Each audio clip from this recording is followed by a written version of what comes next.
Bismillahirrahmanirrahim. Assalamualaikum warahmatullahi wabarakatuh.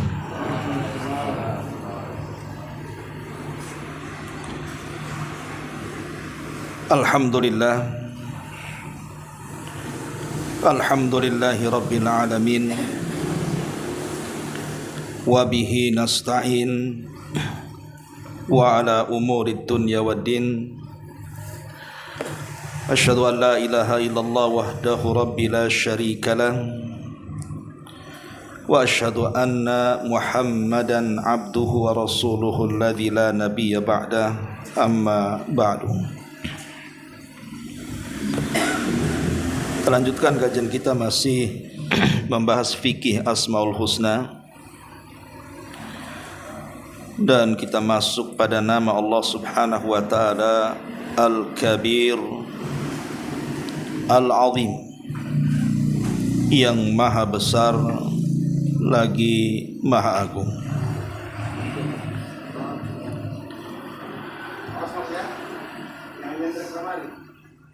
Ma'asyiral muslimin wal muslimat rahimakumullah.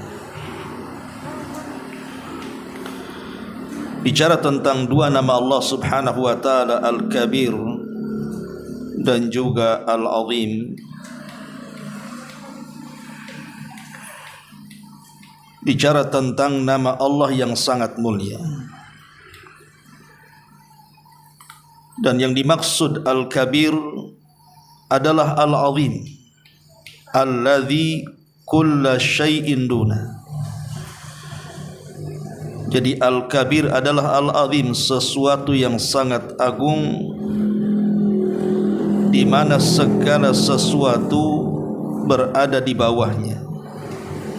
Wala a'zama minhu, dan tidak ada yang lebih agung, lebih besar dibandingkan Allah Subhanahu wa ta'ala.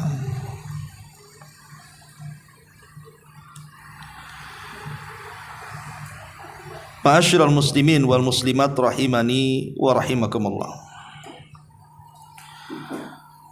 Tentu kebesaran Allah Subhanahu wa ta'ala atau keagungan Allah Subhanahu wa ta'ala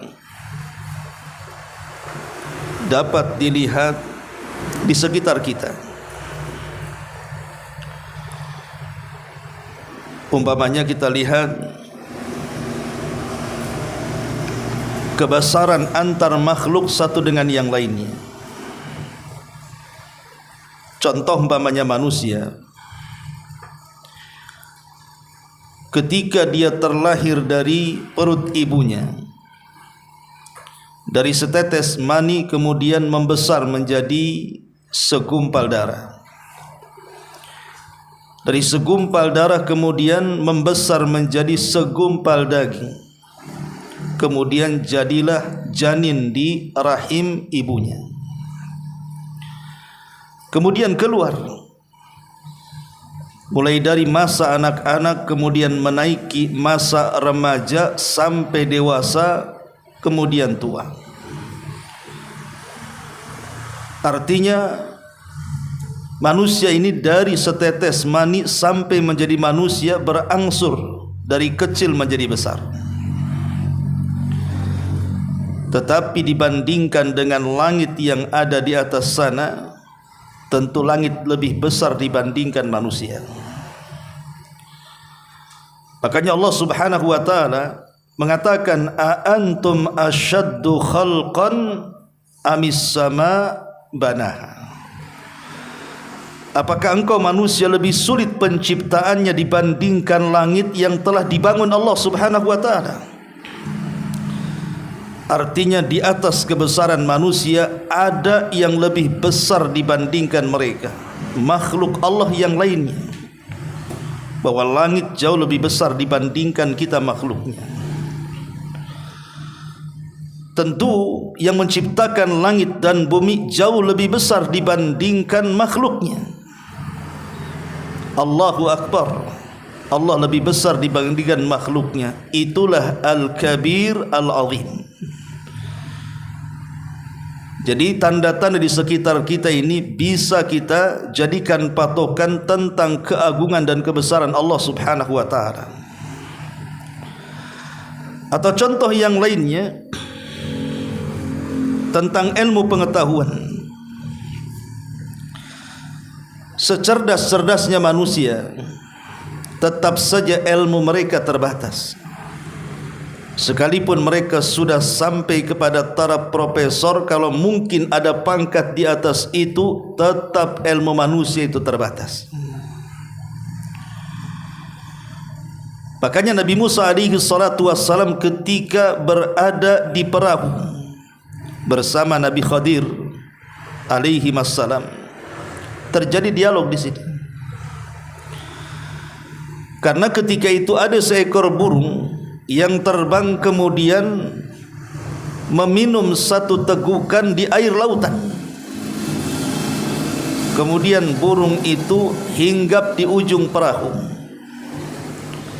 Maka Khadir mengatakan kepada Musa, wahai Musa, sesungguhnya ilmi wa ilmu, pengetahuanku dan pengetahuan dirimu, kecuali hanya sebatas tegukan yang diminum oleh burung itu. Sementara ilmu Allah itu seluas-luasnya lautan yang ada di hadapan kita. Artinya sekelas Nabi Musa alaihi salatu wassalam, kalau ilmunya digabungkan dengan Khadir saja, itu hanya ibarat tegukan burung yang sedang minum di air lautan. Sementara ilmu Allah itu seluas itu. Bahkan sekiranya semua makhluk digabungkan pengetahuan mereka, malaikatnya, jinnya, manusianya, tetap ilmu mereka hanya seperti jarum yang dicelupkan ke lautan, kemudian lihat tetesan air dari ujung jarum itu. Makanya Allah mengatakan, wa ma utitu minal ilmi illa qalila. Allah tidak pernah memberikan pengetahuan kepada manusia kecuali sedikit. Bahkan malaikat sendiri mengakui dan mengatakan, subhanaka la ilma lana illa ma 'allamtana. Maha suci Engkau ya Rabb, kami tidak mengetahui apapun kecuali apa yang Kau ajarkan kepada kami. Dengan keluasan ilmu Allah subhanahu wa ta'ala dibandingkan ilmu makhluknya yang sangat terbatas, itu menunjukkan Allah itu Al-Kabir Al-Azim, zatnya maha besar dan zatnya maha agung dibandingkan makhluknya. Karena kebesaran dan keagungan Allah itu mencakup zatnya, mencakup sifatnya, mencakup perbuatannya, mencakup kalamnya, dan begitu seterusnya. Ma'asyiral muslimin wal muslimat rahimakumullah. Bahkan Allah subhanahu wa ta'ala juga mengatakan, wa fi anfusikum afala tubsirun. Dan pada diri kalian sebenarnya juga terdapat tanda-tanda kebesaran Allah subhanahu wa ta'ala. Mata kita yang memandang dengan pandangan terbatas. Sampai di mana pandangan kita, ikhwan? Pasti terbatas. Kemudian pendengaran yang manusia mendengar dengannya, sampai mana jarak pendengaran kita. Orang yang bicara 1 kilo dari kita saja kita tidak dengar, apalagi bicara yang jauh nun di sana. Kemudian juga pendeknya langkah kita. Kita berjalan sampai di mana sanggup kaki ini melangkahkan, pasti ada lelah letihnya juga. Kemudian juga pendeknya umur kita. Sampai di mana usia manusia itu pasti ada kematiannya. Lah terbatasnya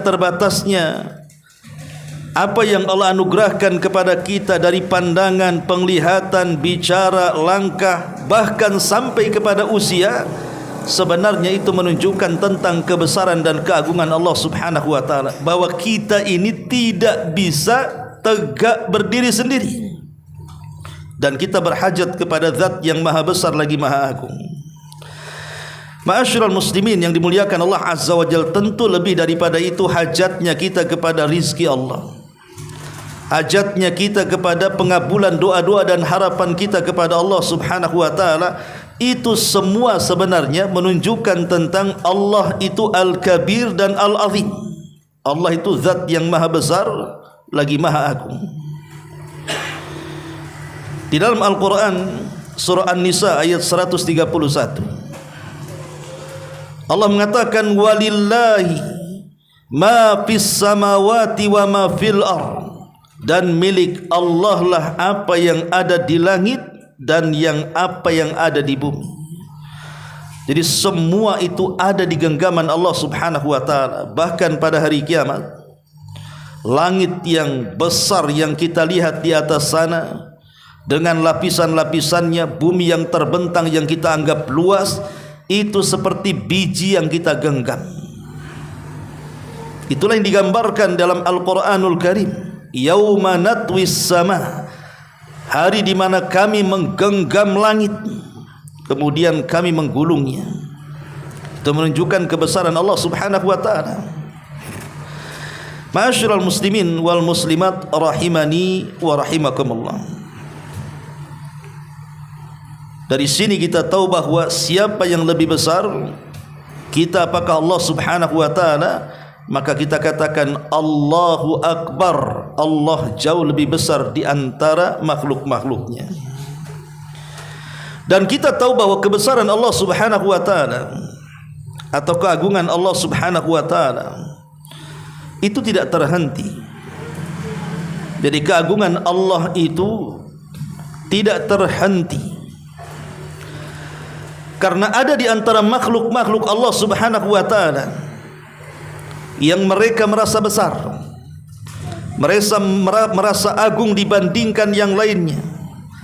Tapi sampai kapan pengklaiman bahwa mereka itu merasa lebih besar kemudian sombong di hadapan Allah Subhanahu wa taala? Pasti ada batasnya. Tidak mungkin tidak ada batasnya. Contoh saja Namrud. Namrud itu mengaku Tuhan selain daripada Allah Subhanahu wa taala.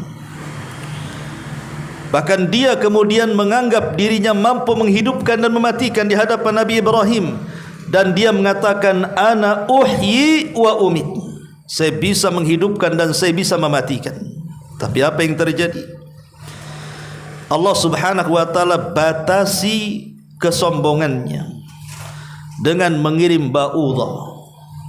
Ba'udah itu nyamuk.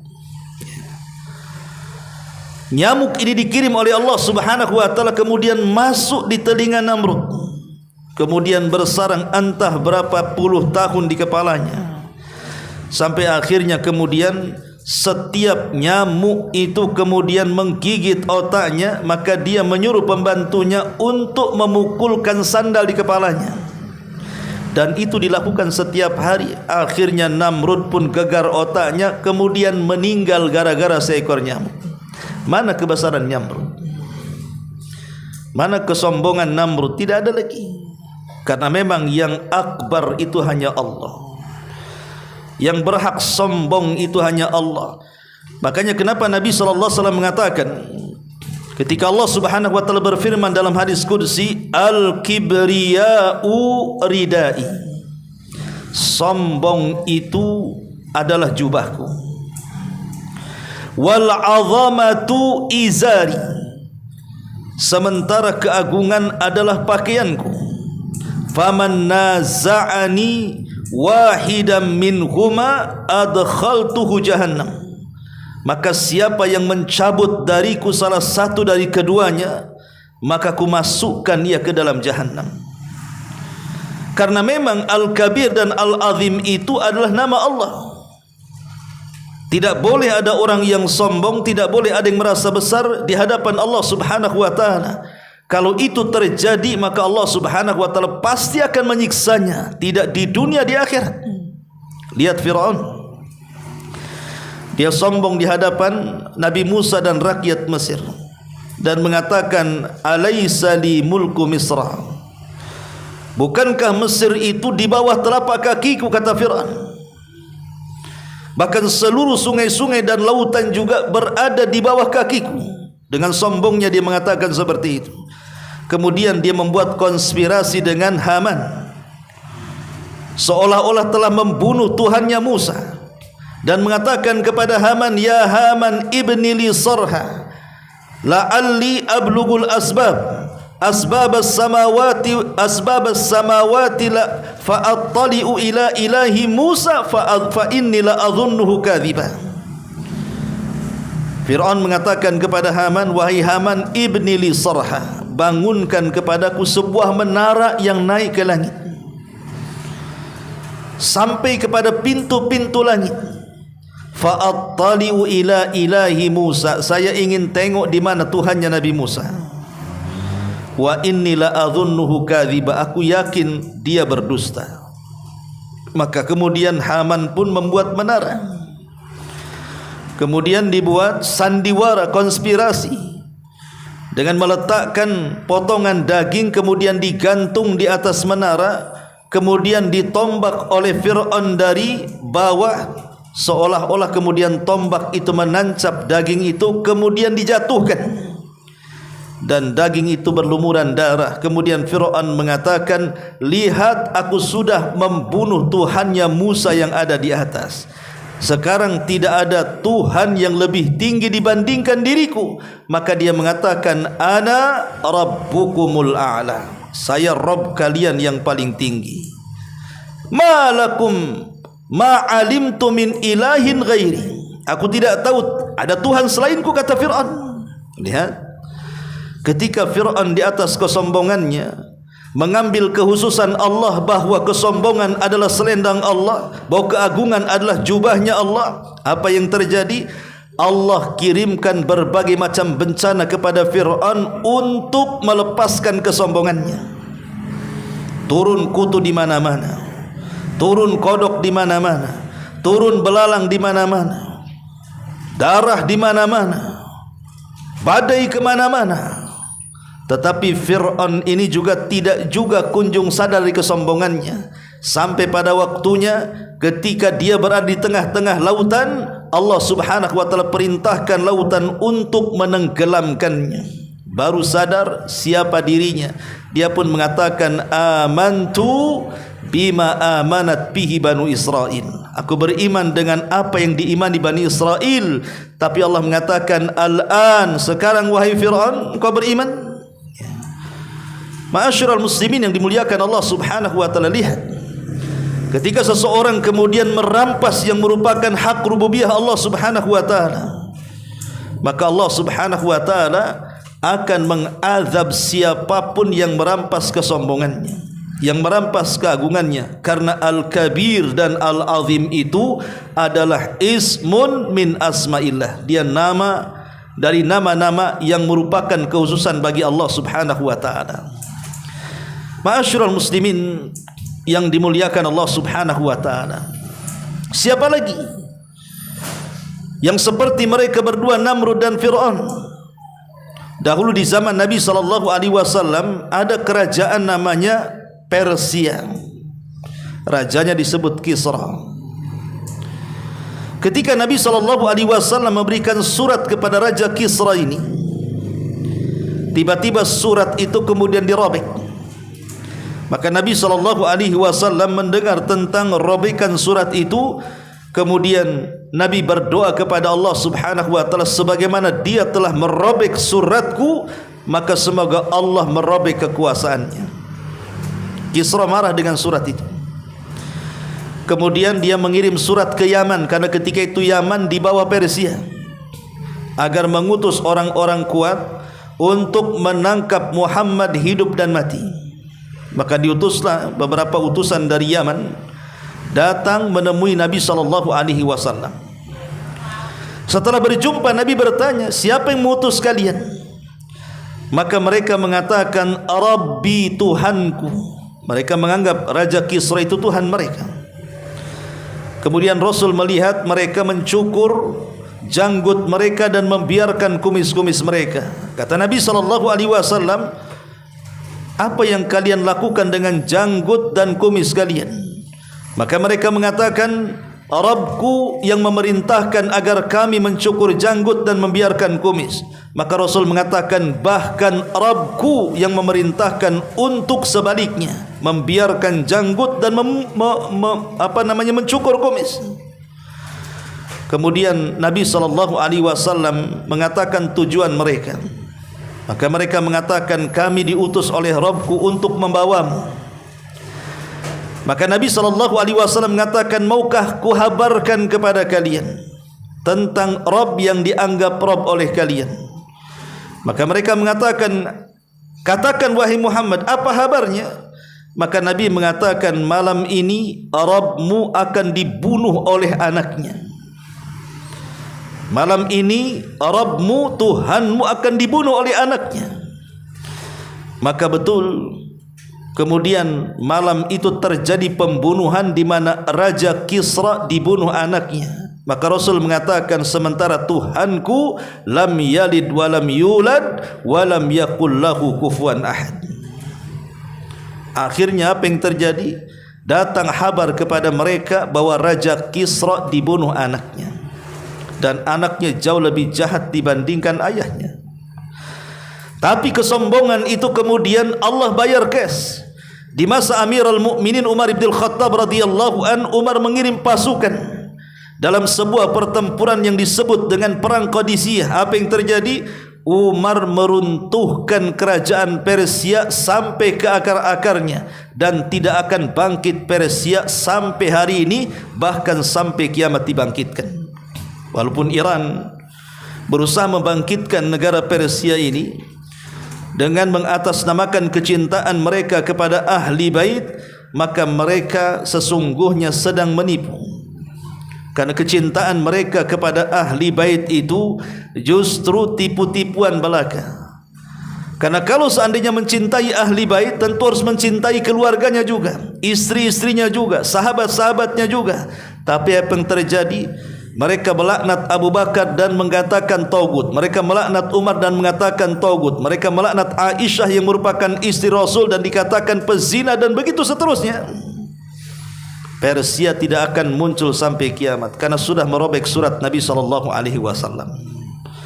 Beda dengan Romawi. Kalau Romawi menghormati surat itu dan meletakkan di kotak khusus, makanya Romawi akan tetap ada sampai hari kiamat. Ma'asyiral muslimin rahimakumullah. Atau contoh yang lain juga, dahulu di Yaman itu ada negara namanya Najran, dipimpin oleh orang namanya Dzunwas, ngaku Tuhan juga. Dia sombong di hadapan rakyatnya sampai terjadi pembakaran 20.000 orang Nasrani di zaman itu dibakar hidup-hidup. Dan itu digambarkan dalam surah di dalam surah Al-Quranul Karim, yang Allah katakan kutila ashabul uhdud an-nari dzatil waqud. Kutila ashabul uhdud, dilaknatlah orang-orang yang membuat parit-parit api itu. Siapa mereka ashabul uhdud? Mereka adalah Dzunwas dan para penggawanya yang membakar orang-orang yang beriman dari kalangan Nasrani. Dan ketika itu memang Nasrani agama yang paling benar, karena Islam belum ada. Tapi apa yang terjadi? Allah lunturkan kesombongan Dzunwas dengan dikirim pasukan dari Ethiopia.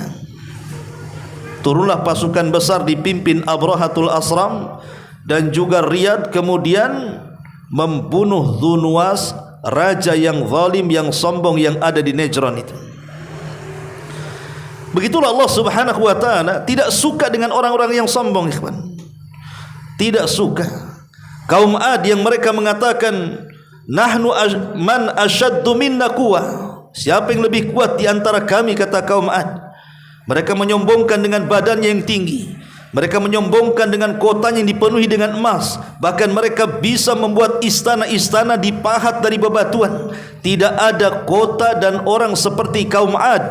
Sampai Allah katakan lam yukhlaq mithluha fil bilad. Tidak ada makhluk yang pernah diciptakan, baik postur tubuh, kekuatan ataupun kota, seperti kota Iram, kaum Ad. Tapi mereka fastakbaru fil ardi, mereka sombong. Dengan kesombongan itu Allah katakan dalam Al-Quran, fa arsalna alaihim, maka kami utus kepada mereka sebuah badai yang sangat besar, mengangkat mereka ke langit, mengangkat bangunan-bangunannya, mengangkat harta-hartanya, seorang-orangnya, tidak tersisa Berapa hari? 7 layalin wa 8 ayyamin khusuma. 7 malam 8 hari mereka melayang-layang di langit. Setelah itu Allah tumbangkan ke bumi. Allah katakan ka'ajazin nakhlin, seperti tunggul-tunggul kurma yang dilempar dari atas menancap di bumi. Datang pula kaum Samud setelahnya. Mereka pun mereka sombong juga. Akhirnya Allah Subhanahu wa taala kirim Jibril untuk berteriak dengan satu sayha, satu teriakan. Fa asbahu fi dharihim jathimin, maka bangkai-bangkai mereka bergelimpangan di rumah-rumah mereka. Tidak ada yang selamat kecuali Allah binasakan. Begitulah ikhwatu fiddin, bahwa tidak ada yang boleh menyombongkan kecuali Allah. Tidak ada yang boleh membesarkan dirinya kecuali Allah. Karena Al-Kabir, Al-Azim, yang maha besar, yang maha agung hanya Allah Subhanahu wa ta'ala. Ma'asyiral muslimin rahimani wa rahimakumullah. Di sini perhatikan bukunya. Allah Subhanahu wa taala berfirman, "Dzalika bi anna Allaha huwal haqq wa anna ma yad'una min dunihil batil wa anna Allaha huwal aliyyul kabir." Di dalam Al-Qur'an Allah Subhanahu wa taala menyebut kalimat Al-Kabir, ada yang mengatakan 6 kali. Allah Subhanahu wa taala menyebut kalimat Al-Kabir itu sebanyak 6 kali.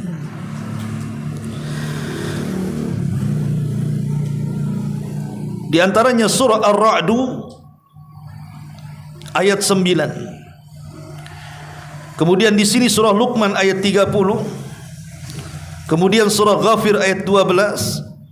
Kemudian Al-Baqarah 255 dan Al-Haqqah 52. Afwan, di sini kalimat ini Al-Azim, Al-Kabir, surah Ghafir ayat 12, kemudian As-Saba ayat 23, Al-Hajj ayat 62, Ar-Ra'd ayat 9. Ini di antara ayat-ayat yang menjelaskan tentang nama Allah Al-Kabir. Beliau mengatakan di sini, Al-Kabir Al-Azim adalah zat yang memiliki kebesaran serta keagungan sebagai sifatnya. Allah berfirman dalam hadis qudsi, kebesaran adalah bajuku, keagungan adalah sarungku. Artinya kesombongan itu adalah jubahku, sementara keagungan adalah sarungku. Barang siapa yang menyaingi aku dalam kedua hal tersebut, maka aku akan masukkan ia ke dalam api neraka. Yang tadi saya sudah katakan, al-kibriya ridai wal 'azamatu izari, faman naza'ani minhuma adkhaltuhu jahannam. Kebesaran, kesombongan itu hanya milik Allah. Maka jangan pernah sombong, karena sombong itu hanya kepunyaan Allah. Jangan pernah merasa besar, karena merasa besar itu milik Allah Subhanahu wa taala. Terkadang manusia itu lupa diri, ikhwatu fiddin. Baru diberikan harta sedikit saja dia merasa cukup. Dia merasa kaya, dia merasa besar di hadapan Allah Subhanahu wa taala. Dia pun mulai melampaui batas. Kalla innal insana la yatgha an ra'ahu istaghna. Sekali-kali manusia itu jangan mudah melampaui batas. Apabila Allah Subhanahu wa taala membentangkan rizki kepadanya, tapi itulah harta sirru tughyan, rahasia bejatnya manusia. Terkadang orang yang ketika masih miskin, ketika belum banyak hartanya, dia bisa tawadhu, dia bisa rendah diri.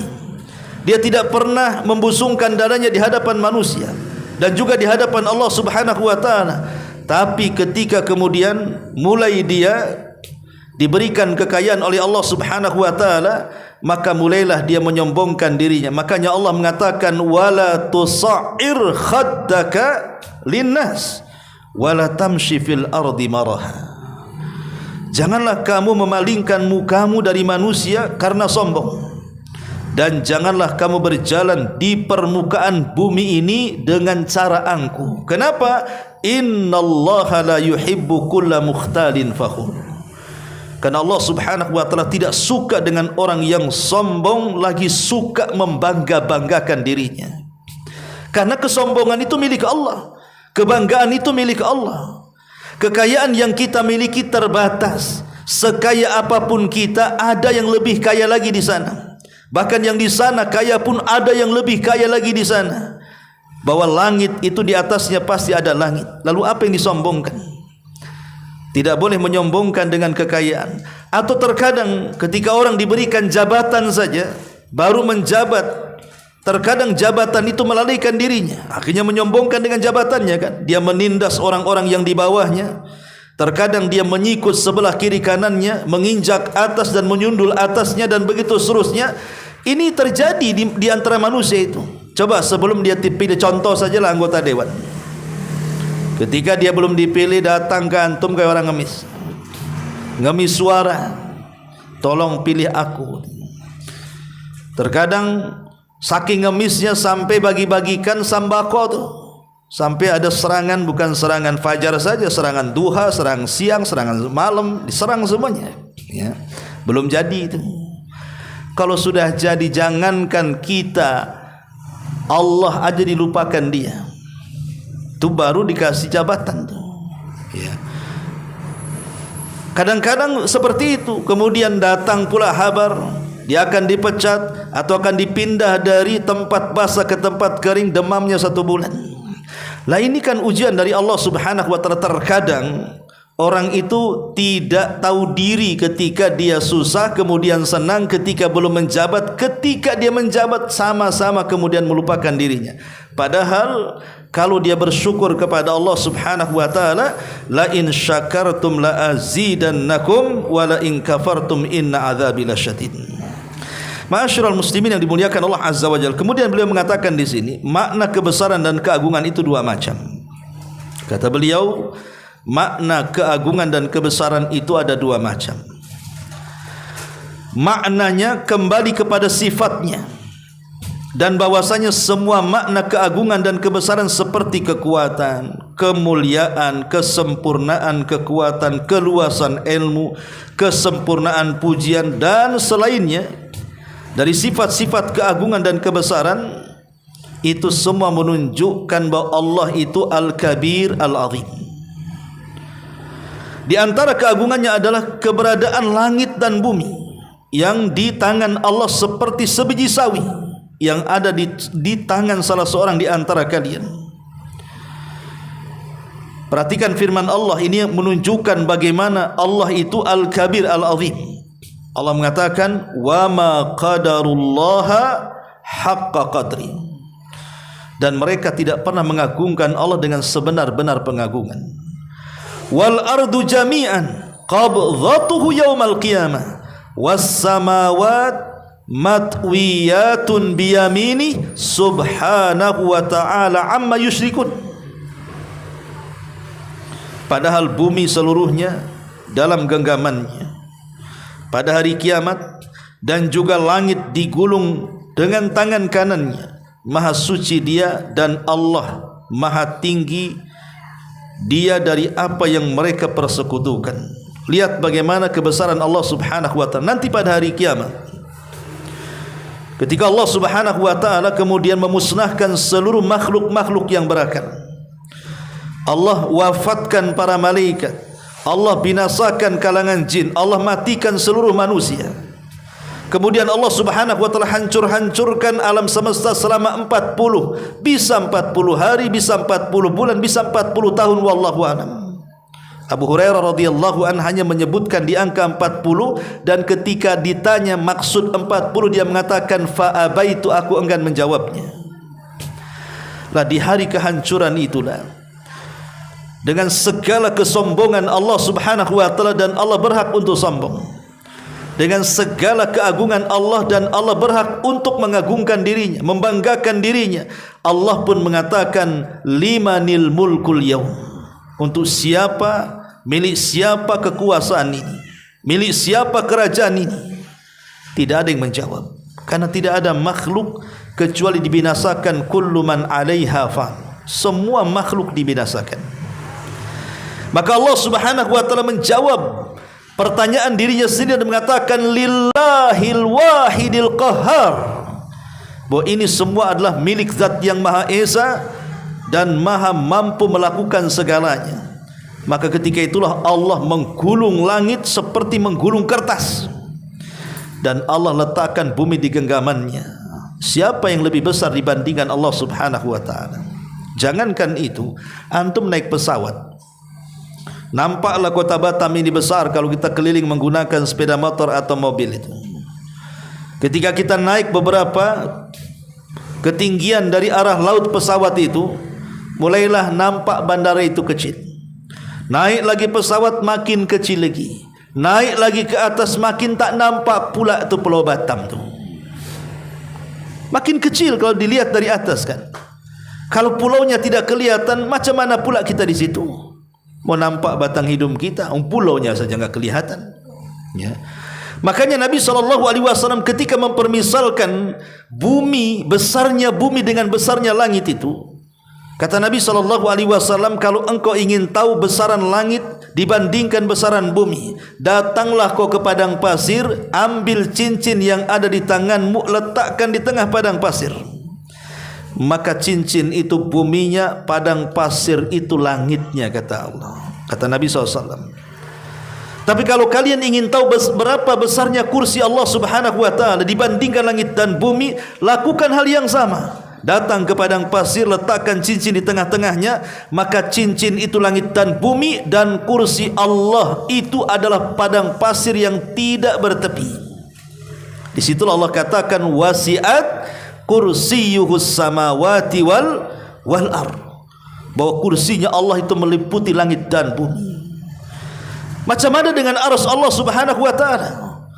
Tentu arsy jauh lebih besar dibandingkan kursi, dibandingkan langit dan bumi. Macam mana dengan yang menciptakan itu semua? Allahu Akbar. Allah jauh lebih besar dibandingkan makhluk-makhluknya.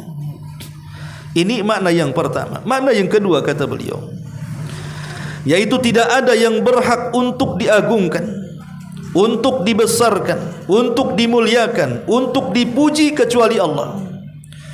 Oleh karena itulah Dialah yang layak untuk para hambanya mengagungkannya dengan hati-hati mereka, lisan-lisan mereka, amal perbuatan mereka. Yang demikian itu dengan mencurahkan kesungguhan mereka dalam mengenal, mencintai, merendahkan diri, dan tentunya takut kepada Allah Subhanahu wa ta'ala. Lah di antara bentuk mengagungkan Allah adalah dengan mentaatinya dan tidak memaksiatinya, dengan mengingatnya dan tidak melupakannya, serta mensyukurinya dan tidak mengkufurinya. Di antara bentuk mengagungkan dan memuliakan Allah pula dengan tunduk kepada perintah syariat, hukum-hukumnya, serta tidak memprotes sedikit pun dari ciptaan maupun syariatnya.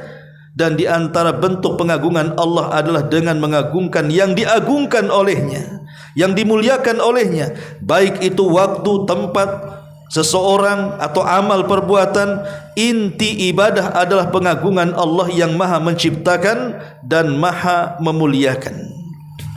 Oleh karena itu disyariatkan takbir ketika salat, baik pada awalnya maupun perpindahan gerakannya, agar seseorang hamba benar-benar menjiwai makna pengagungan kepadanya dalam bentuk yang merupakan semulia-mulianya ibadah.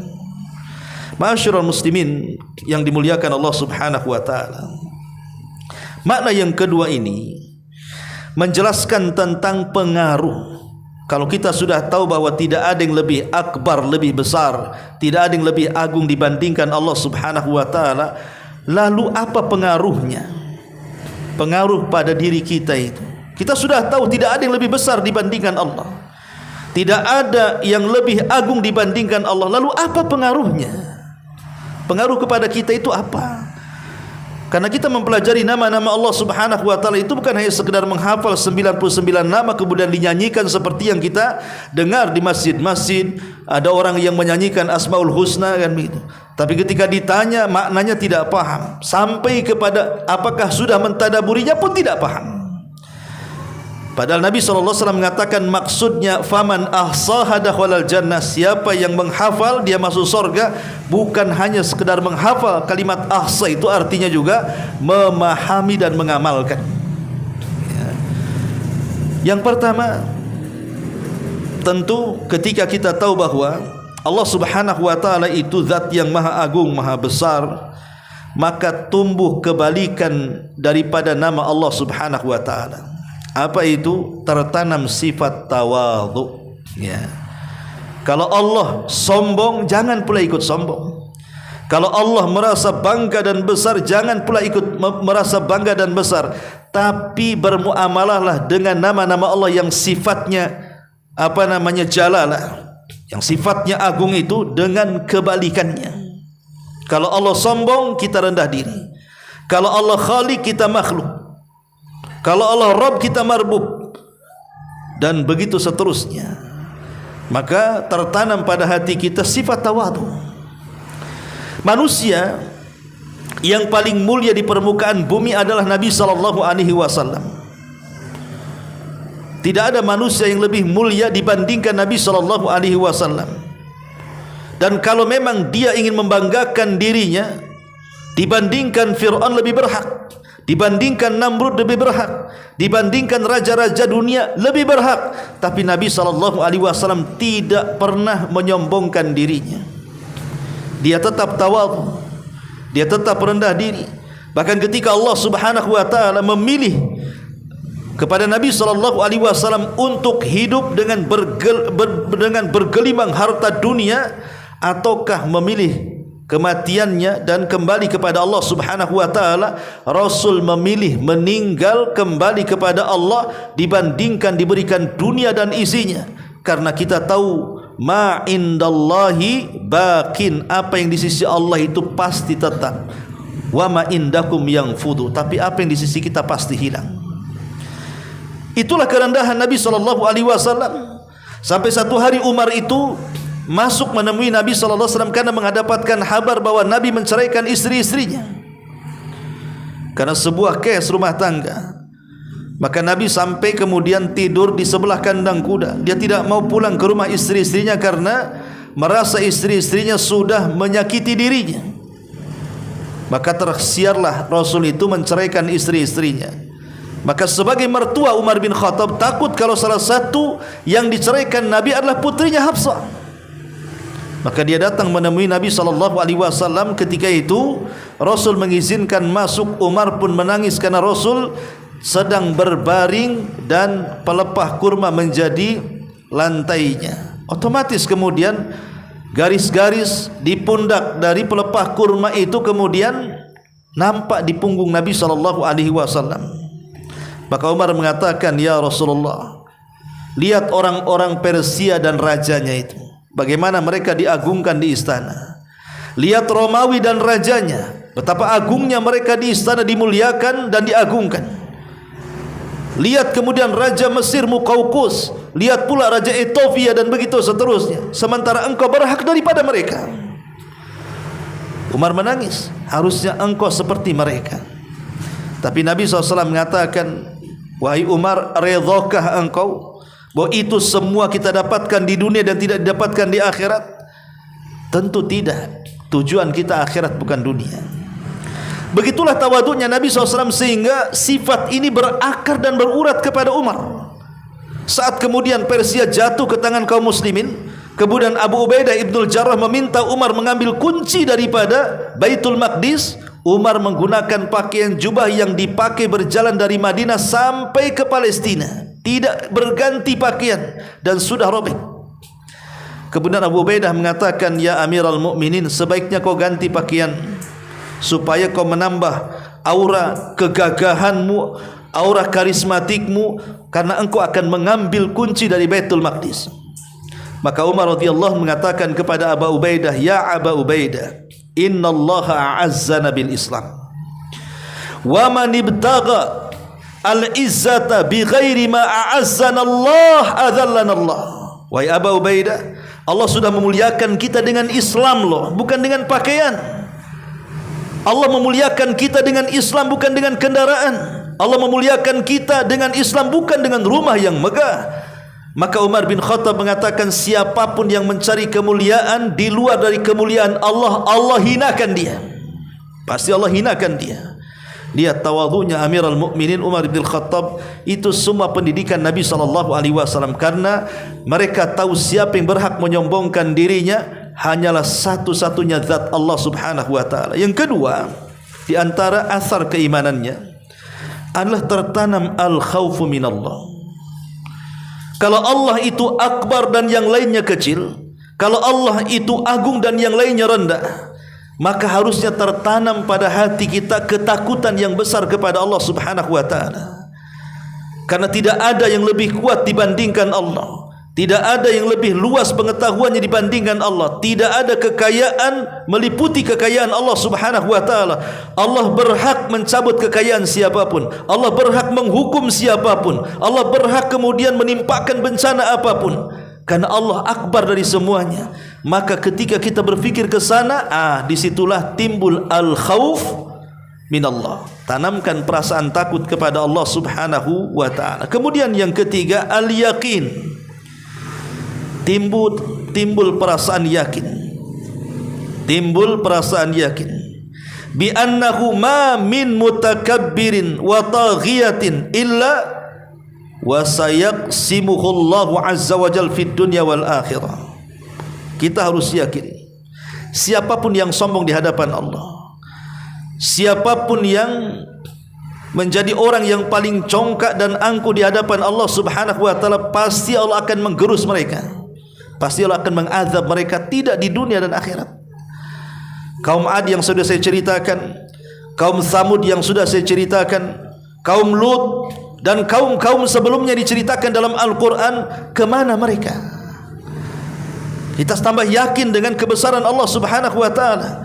Makanya kalau kita yakin dengan kalimat Allahu Akbar, semua akan menjadi tenang. Kalimat Allahu Akbar ini, ikhwan, kalimat yang ajaib. Kalimat yang ajaib sekali, ikhwatu fiddin, muliakan Allah Subhanahu wa taala. Kalau itu diucapkan, kalimat Allahu Akbar ini oleh orang-orang yang mereka merasa sombong kehidupannya, kemudian dia meresapi kalimat itu, maka tentu akan menyadarkan dirinya bahwa tidak ada yang berhak sombong kecuali Allah Subhanahu wa taala. Karena kesombongan manusia sekali lagi terbatas. Lihat para pemimpin-pemimpin dunia saja. Ketika mereka memimpin, sombongnya 17 setan. Tapi ketika ganti kepemimpinan, mereka dicaci, dimaki, dihina. Mana kesombongannya? Enggak ada. Ya. Jadi kalimat akbar ini sebenarnya bisa menyadarkan mereka, kalau mereka mau memahami kalimat Allahu Akbar itu. Karena kalimat Allahu Akbar, ketika kita katakan Allahu Akbar, Allah maha besar dari segala-galanya, artinya kita kecil di hadapan Allah. Allah bisa saja merubah hidup kita dalam sekejap. Dan kalau seandainya kalimat ini kemudian diucapkan oleh orang fakir, Allahu Akbar mamanya, maka orang fakir tidak akan merasa terhina. Orang fakir tidak akan merasa rendah. Orang fakir tidak akan merasa bahwa dia itu hidupnya dicampakkan. Tidak, di sana ada zat yang akbar, Allah Subhanahu wa taala. Sebagaimana Allah Subhanahu wa taala berfirman kepada Nabi sallallahu alaihi wasallam, alam yajidka yatiman fa'awa wa wajadaka dhallan fahada wa wajadaka ailan fa'aghna. Bukankah kami dulu dapati engkau Muhammad dalam kondisi yatim? Siapa yang melindungi kamu? Allah yang melindungi dia. Jangan khawatir. Kefakiran itu adalah ujian dari Allah Subhanahu wa taala. Tapi Allah Subhanahu wa taala zat yang maha adil dengan kebesarannya dan keagungannya. Karena kefakiran itu hanya sebatas dunia, ada batasnya, paling tinggi dihentikan dengan kematiannya. Kefakiran itu kan ada batasnya, paling tinggi dihentikan dengan kematiannya. Tapi di sana ada kehidupan yang jauh lebih besar dibandingkan kehidupan dunia. Itulah surga, hakikat kenikmatan yang sesungguhnya. Jadi orang fakir kalau mengatakan Allahu Akbar, kefakirannya tidak mungkin menyedihkan bagi kehidupannya. Kenapa? Allah maha besar, Allah maha agung. Allah akan ganti dengan yang lebih besar daripada yang ada di dunia. Dan kalau itu diucapkan, orang-orang yang sakit, orang-orang yang sehat, orang-orang yang sombong dan begitu seterusnya, kemudian mau merenungkannya, tentu semua ada ibrah di balik kalimat takbir Allahu Akbar itu. Ma'asyiral muslimin wal muslimat rahimakumullah. Kemudian juga di antara athar yang bisa kita petik daripada kalimat Allahu Akbar. Allahu Akbar atau Allah itu Al-Kabir, Allah itu Al-Azim.